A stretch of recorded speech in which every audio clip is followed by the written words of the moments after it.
Thank you for joining me on this Sunday morning on our weekly podcast at Clark and Addison, Born into the Ivy.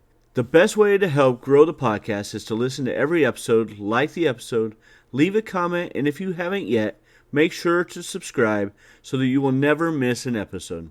Happy opening week! It is finally here. The Tokyo series is upon us. They are currently, as I speak at the moment that this podcast comes out at 5 a.m. Chicago time, the Cubs are playing in their second exhibition game. And this Tuesday, they have their opener against the Dodgers in Tokyo, Tuesday and Wednesday. And then the domestic opener will obviously be on the 27th. But how exciting! I'm very, very excited. Today's episode, we are going to break down the minor league system and what the rankings are with various sites and sources. We will also go over the team and taxi squad that is playing in Japan. The Cubs will obviously be starting the season, like I just said, Tuesday against the Dodgers for 2 games. Baseball America has the Cubs farm system ranked 15th out of the 30 major league clubs. USA Today has them ranked 5th. That is the highest of all the 4 sites. Baseball America has them at the lowest, and I thought was shockingly low. Bleacher Report has them in the top 10. There's not a whole lot of specifics in the article that I found for that. And then MLB.com has the Cubs at 8th.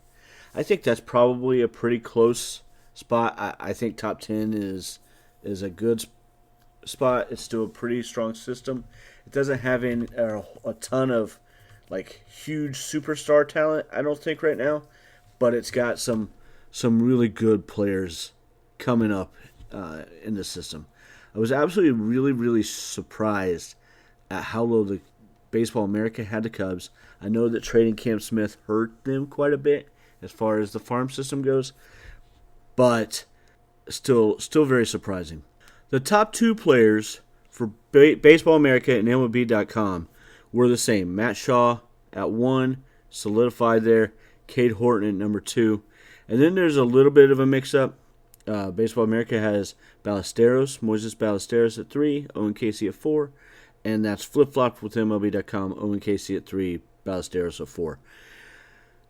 Baseball America, to round out the top 5, had Kevin Alcantara. And MLB.com has James Triantos. I think that I see a good argument either way.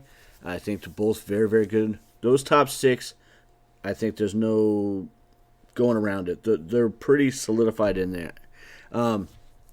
As we got down later on, there was a little bit more discrepancies. Alexander Canario was in Baseball Americas. He's obviously being DFA'd since and traded to the Mets. He wasn't anywhere on the top 30 for MLB.com, but I think that was probably because that came out after Alcantara or Canario had been traded, so that would make sense for that. Gage Workman is on both lists.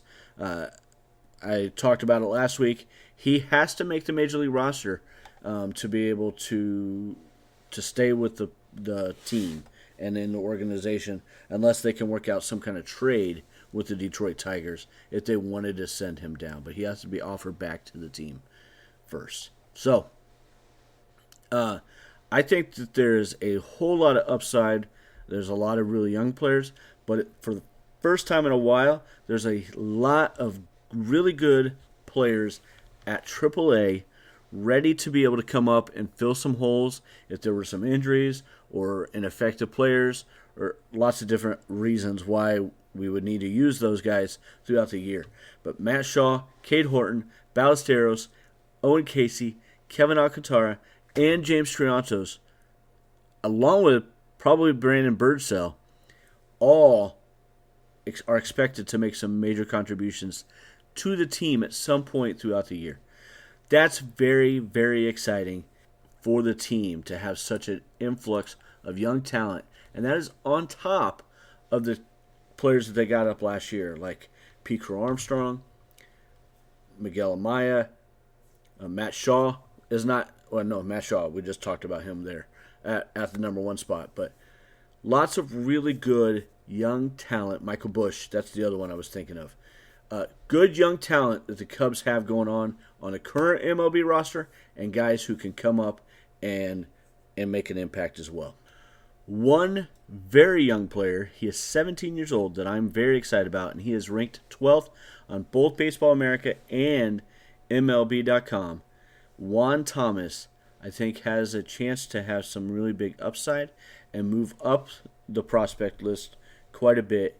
I also am intrigued by Jackson Wiggins, a 6'6 player who has some nasty stuff. If he can control where the ball's going, it can make a huge impact, probably as a reliever and a late inning reliever with high leverage. So two players that are not in those top ones that we talked about, but I think will be later on as they get going and start to get more experience in the minors in the program.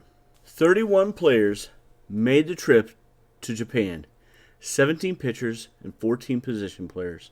Matt Shaw will need a 40-man spot opened up, and it's widely believed, I think it was already reported, that Keegan Thompson has been DFA'd to free that 40-man spot up. Kevin Alcantara did not make the trip, but he came out of the gate swinging this spring and looks like he could be a big asset for the Cubs, maybe later this season, but definitely in future seasons. Alcantara, Thompson, Javier Assad, and Nico Horner, they were all the last 4 cuts. Assad and Horner we already knew about because of injuries. Horner, from what I understand it, is still on track to be on the roster for opening day and hopefully in the lineup for the domestic opening day. Keegan Thompson, unfortunately, it just hasn't worked out. He's got some really good stuff. It's just various different reasons as to why it hasn't worked out with the north side. Hopefully, at least as long as it's not against the Cubs, he can link on with another team and find some success that he found very early on with the Cubs and find that for the future. The last 5 guys who got onto the Tokyo roster, Jordan Wicks, Ben Brown, Brad Keller, Daniel Palencia, and Matt Shaw. Shaw was about the health. The other guys was deciding what pitchers they were going to take. I don't believe Brad Keller is still on the 40-man roster. Actually, I know he's not. So if he were to be chosen to help pitch at the Tokyo series, then somebody else is going to have to be moved off the 40-man in some capacity. The Cubs have already announced that Shota Imanaga will be starting Game 1 on Tuesday, and Justin Steele will start Game 2. How many innings they will go, I would not expect them to go more than 4 or 5 at the very most, and this is only if they've been very efficient and everything, 6 innings. Absolute tops, but I would be shocked if they go more than 5 innings in either of those 2 games. Both hopefully will make a very good impact because they both are very, very capable, great starting pitchers for us. They need to be the best that they can be.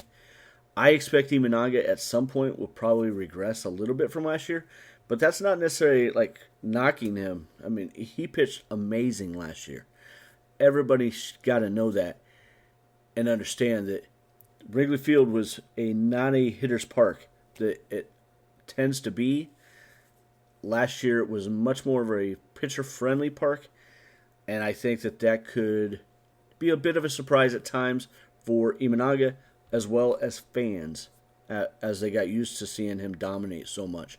I still think he's going to have a great year and everything else.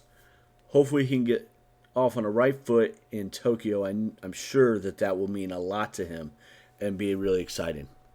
As far as the position players, Reese McGuire was one of those 14. He is just a third catcher that I'm sure will just be on the taxi squad just in case somebody were to get injured. Hopefully that does not happen at all, but I think it was a good idea to take somebody who could do that just in case. Vidal Brujan, I would expect to stay on the 5-man taxi squad. I would be shocked if he's not. I think that Gage Workman will probably end up on the roster. But that's just speculation on my end. I don't know that that's officially been announced otherwise. So I'm hoping that Workman gets a start in that 2-game series. I think that he deserves that. He's had a heck of a spring and deserves to be able to play some. Totally excited about Matt Shaw being on the roster and in the lineup for this. PCA, I think, is going to have a great year. I talked about that last week. Ian Happ, Seiya Suzuki. We've got a great outfield. I didn't even say Kyle Tucker yet. Holy cow. That outfield is excellent at fielding and excellent at hitting. Like, that should be the strongest part of our team is the outfield. The lineup overall should be pretty solid. There's not any huge star at this point. Kyle Tucker, I think, is a star. I expect PCA to start to work into that. But it's just a really good, strong overall lineup. I talked about in my bold predictions last week as well. I think that the Chicago Cubs have an excellent season. I predicted 95 wins. I know that is like, I'm sure to an extent I'm being a homer. I get that, man, but I am so excited about this roster and what this team can do, led by what I think is one of the best managers in the game. I've hated him for years until last year when he came to the Cubs. But the man knows baseball. Craig Counsell, he is a great manager. And I think we'll move the pieces around, lead this team. I am so excited for what we're about to embark on for this 2025 season. I hope that you all continue to ride along. Stay with me here as we grow this podcast. I'm so excited. Don't forget to join our Facebook group as well at Clark and Addison, Born into the Ivy. Leave some comments about what you'd like to hear about, what you think about the topics for today's episode. However you subscribe to your podcast, please like and subscribe to Clark and Addison, Born into the Ivy, so you don't miss out on any of our future episodes. Also, if you feel so inclined, please make sure to leave a 5-star review and leave me some comments. Also, if you're enjoying the podcast, make sure to tell any of your other friends or Cub fans that you know. I would love to have more fans come and listen and tell me about what your thoughts are. Paisley, send them home. Go Cubs, go! Living on the water, counting days since last summer.